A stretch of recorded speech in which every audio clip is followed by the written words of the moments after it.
Robert Mueller's congressional testimony left House Democrats weighing whether to start impeachment proceedings against President Trump.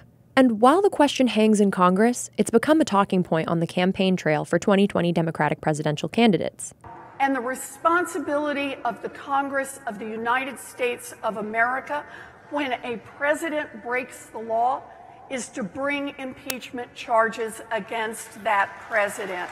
So many Democrats were looking for sort of a home run or a soundbite, something that they could use either on the campaign trail or with voters or with each other to kind of say this is indicative of the imperative of what we have to do going forward. The former special counsel's testimony made very clear that his investigation and his report were not designed to address possible collusion between the Trump campaign and Russia.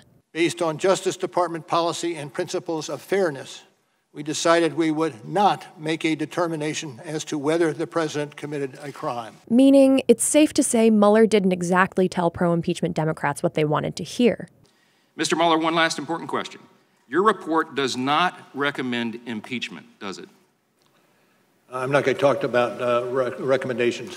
It does not conclude that impeachment would be appropriate here, right? I'm not going to talk about that. But acting on impeachment hearings in Congress and talking about impeachment as a candidate in a stump speech are two very different things. That report is enough of an indication that the House of Representatives should begin impeachment proceedings against this president. As I've said before, I believe that Congress should begin impeachment proceedings to continue to get to the truth. We know for a fact that the president did everything that he could to obstruct the Mueller investigation. Basically, what you have really is a president who, but for the fact that he's in that Oval Office, would be under indictment right now.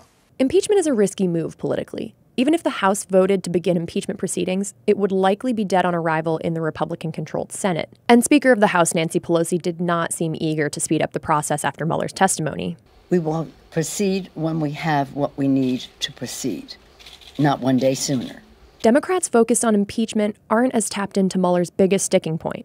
Russian election interference is not going away. Many candidates, especially ones that have rolled out plans on either elections or, on even infrastructure, have talked about securing our elections systems. And I think that's the lens through which they see it, that we have to do a better job as a nation of making sure that we, A, address Russian interference or any kind of interference, and B, that, this person, this candidate is the one that has the best plan for it. Mueller's most vocal moments in an otherwise slow-moving hearing were his warnings regarding Russian interference in the 2020 presidential election. In your investigation, did you think that this was a single attempt by the Russians to get involved in our election, or did you find evidence to suggest they'll try to do this again? No, it wasn't a single attempt. They're doing it as we sit here, and they expect to do it during the next campaign.